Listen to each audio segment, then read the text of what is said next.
Last year, Death Battle launched their Kickstarter campaign to go fully independent after their parent company Rooster Teeth got shut down by their deadbeat dad Warner Brothers. I pledged $500 to the support of independent animation on YouTube, so be sure to leave all your thank you neon comments below for all of these episodes. As a reward for my contribution, I got to pitch a Death Battle directly to Wiz and Boomstick themselves, Ben and Chad. And it went a little something like this.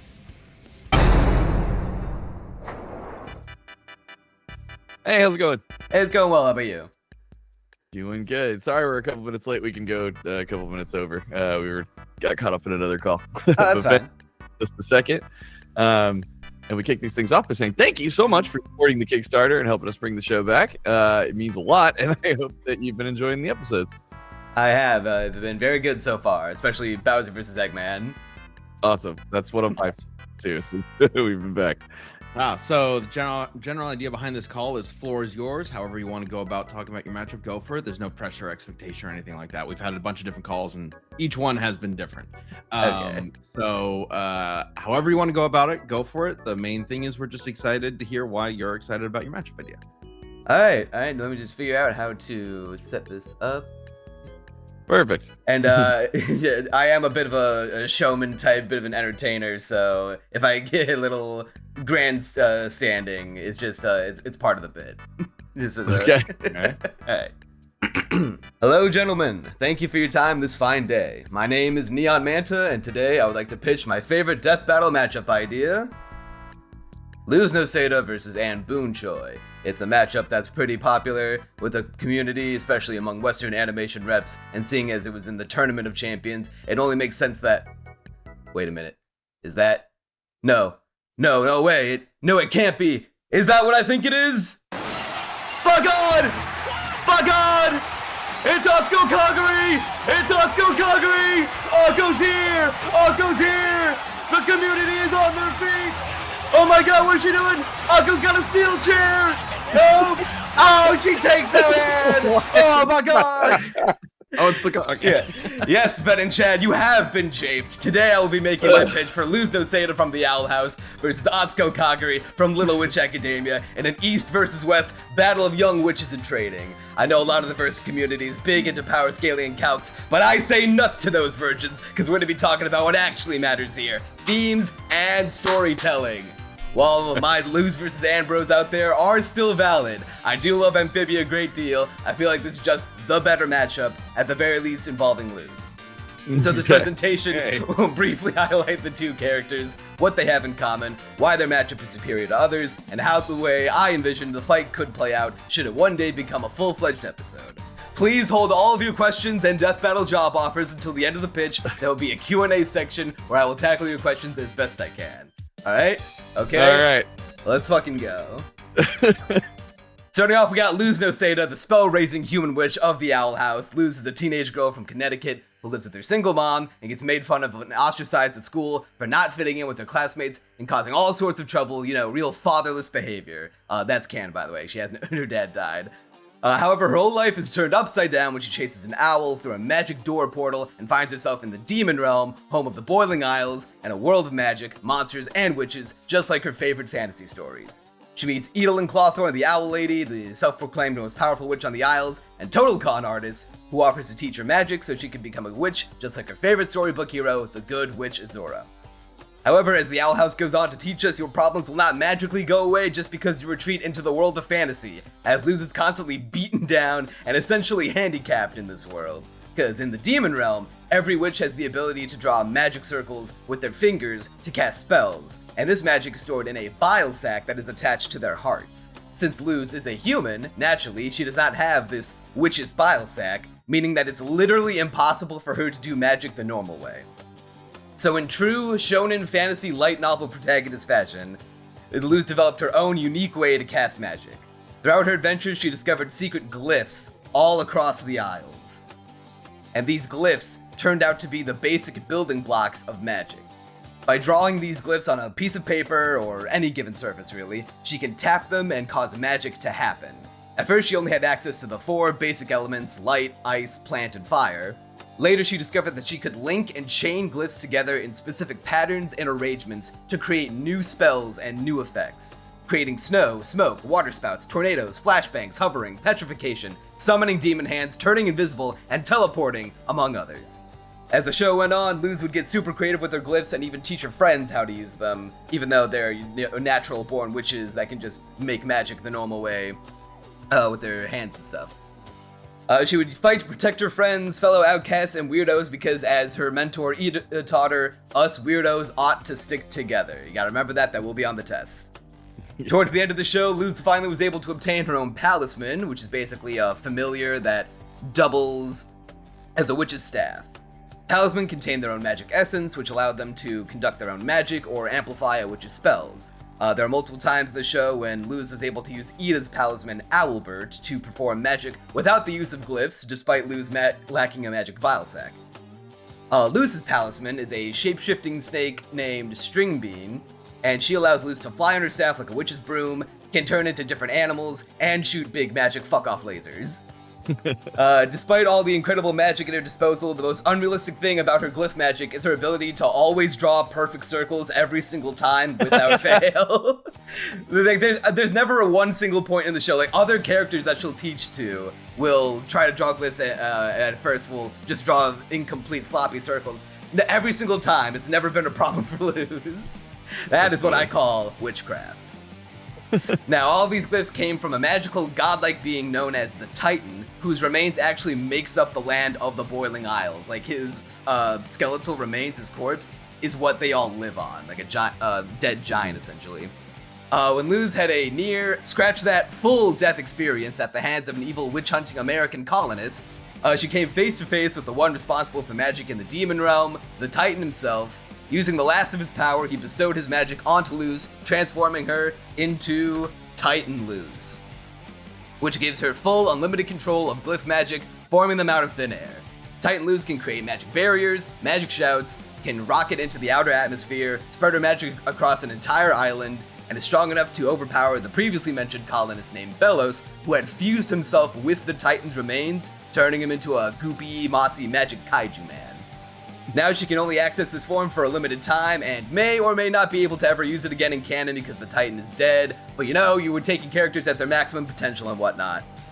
She may have lost all her powers by the end and grappled with some serious self-loathing issues, but she became the good witch she always wanted to be alongside her weird new family and friends. Because us weirdos ought to stick together. Now moving on to Atsuko Akko Kagari, the Japanese witch of Lunanova Academy. As a little girl, young Akko saw a magic show held by a performer named Shiny Chariot.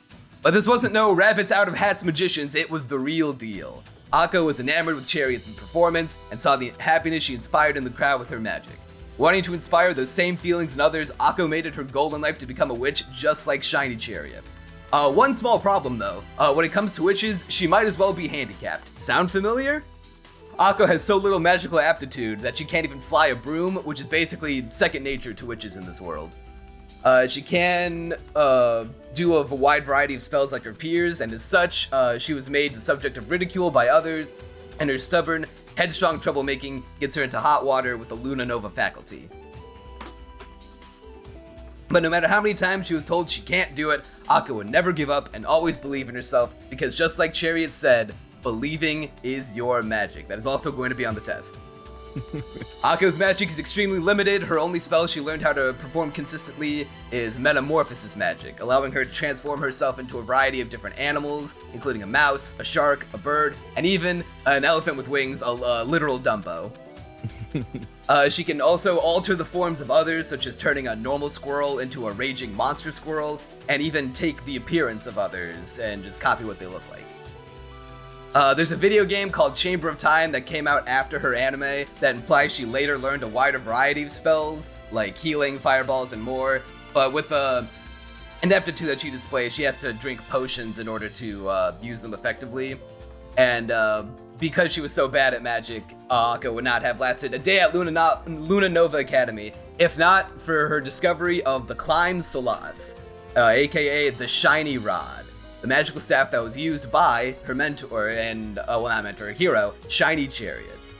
Powered by the 7 words of Arcturus, magical phrases that embody the heart of a true witch, Akko can tap into the Shiny Rod's immense magical power and change the form of the Shiny Rod. Shiny Arc turns it into a bow that fires powerful magical laser arrows. Shiny Axe can cut through illusions, open portals, turn into a supersonic broom, and even turn into a sprinkler. Not incredibly useful, but hey. In Akko's hands, the shiny rod made her a witch even stronger than that of Chariot, who once used the rod to shoot a laser into space that scarred the moon. However, her greatest strength is also her biggest weakness. Should her belief in herself ever falter, she'll be unable to use the shiny rod as it chooses its user. And this was a big problem when it turned out the reason Akko had so little magical aptitude to begin with was because Chariot was actually taking the magical potential of the people attending her shows, including Akko. Discovering basically discovering that her greatest inspiration essentially crippled her as a kid, Akko lost faith in herself, but with the help of her friends, she regained her confidence, merged the shiny rod with the Grand Triskelion, which is basically a root from the Tree of All Magic, Yggdrasil, and with the help of her rival Diana Cavendish, and powered by the belief of everyone on the planet that believed in magic, was able to stop a demon-possessed missile that was going to destroy Russia and trigger all-out war on Earth, create an explosion so big that it covered a wide area of the planet in a big smiley face explosion, and created a rain of shooting stars that could be seen all across the globe, because it's a Trigger anime, and I think there's a contract written in blood that says all Trigger anime have to have bombastic finales like that. How much of this power can Akko tap into and how much of it was powered by humanity's belief? I don't fucking know, but it's that belief that pushed Akko forward and eventually taught her to fly on her own broom, because believing is her magic. Alright, now that we've gone over what these two can do, let's go over why they're the best matchup for each other. While Luz is Akko's most popular matchup, as mentioned before, Anne is, to be fair, Luz's most popular matchup. Luz and Anne do have a lot of fun similarities. They're both Disney Channel protagonists. They both get isekai'd into magic worlds. They both found families in said isekai worlds. Both shows premiered around the same time and became sister shows as they aired. Both characters received very anime-esque power-ups, and both characters even died in their respective finales, only to be resurrected. Even the two shows' creators are good friends and collaborate together. I have a signed art print of their characters together on my shelf as seen here. Yes, pretty sick, I know. Their connections are strong, but their matchup potential is extremely limited. Without diving into Anne's character too much, she's basically a regular girl until she enters one of two Super Saiyan Blue forms, and wouldn't be able to have an exciting back and forth Luz until she powered up. It's essentially pitting a versatile witch who can do all sorts of magic against a flying brick. Meanwhile, Luz and Akko share similar backgrounds of being social outcasts in their magic schools and their worlds. Both basically started from zero in their pursuits to become witches. Both developed an unorthodox way of using magic in their worlds. Both struggled with self-doubt. And most importantly of all, they swing both ways, making this the first 100% bisexual death battle. Do not fact check me on this, just assume that I am right. Alright, finally let's talk about what I would want to see in a fight between the two, as both characters are capable of violence but not inherently lethal or bloodthirsty. I imagine the setup of this fight would be like a typical escalation type of fight. Picture with me a sort of magic show with a big crowd featuring talent from Hexside School and Luna Nova Academy. Luz and Akko are competing acts on stage, trying to one-up each other with their magic. Akko is quicker to anger than Luz, so she'd likely initiate a fight, which Luz would take as a witch's duel, and the crowd would think is part of the performance. That's cool. Yeah, thank you. As the two are fighting, they make comments in reference to how hard they've had to work to become witches, and believe that the other is just so naturally talented, and because they're so impressed with what the other can do. It is imperative that at one point Akko falls on her face and gets her signature red bruise. There will be riots in the streets if this detail is missed. Just before the climax, both of them use mind-invading magic that they have done in their respective series to get an upper hand and try to learn how the other's magic works. They technically need prep to do this, but we're here for the storytelling, and this moment will be keynote, just trust me. They both see each other's memories. They discover that they both started from zero with no magic, were bullied and ostracized for it, realizing that they had more in common than they had thought. Their mental selves have a brief heart-to-heart with tears welling up in their eyes. Akko drops a line about, weirdos like us have to stick together, huh? The two can embrace. They both wake up in reality. They both agree to give the crowd an unforgettable finale. And they go all out with their final forms, do one big final magic clash of Titan Luz's glyph magic and Chariot Akko's shiny arc with the Grand Triskelion. Luz has to hit Akko with a "now eat this sucker" line that will also be riots in the streets if this is missed. So don't forget it. After a fireworks-like magical explosion in the sky that dazzles the crowd into cheers, Akko opens her eyes and sees the cheering crowd, asking Luz if she sees how their magic touched and inspired the crowd. However, when she looks around, she doesn't see Luz, but lots of magic light balls floating away, and Akko realizes that Luz died in their clash. I personally think Akko wins this fight. I have no math to back this up. I'm just going off assumptions. Akko begins to cry, but a few light balls brush past her face and hands, and Akko feels something in her closed hand. She opens it to find a piece of paper with a light glyph drawn on it. Akko then hears Luz's voice comfort her, telling her that they put on an amazing show, and that to never stop believing in herself. Akko taps the glyph, and it shines into light as the fight ends with Luz telling her, "Believing is your magic." Boom! 10 out of 10, peak fucking fiction, best death battle of all time, Bowser vs. Eggman, who I'll gladly start my position as a death battle writer next week. We can make all the arrangements later, don't even worry about it, fellas. That concludes our presentation of Luz vs. Akko. Thank you for listening. I hope I didn't entirely derail the Luz vs. Ann episode that in all likelihood is probably in some phase of production as we speak. It was a real pleasure to educate y'all. Keep doing what you're doing. I will now take any questions or comments.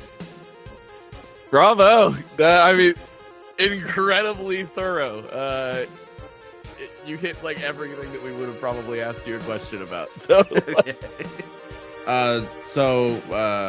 maybe a little too thorough because we are well over time, so we got to go. Oh, my bad. But if you want, you can send this presentation to an email that's about to pop up in chat. So feel free to do that. But thank you so much. Great show. Thank you. And appreciate you back in the Kickstarter and a really good presentation. Yeah, it was really fun. All right. Thank you very much. Y'all have a good one. Thanks, you too. Bye. Bye-bye.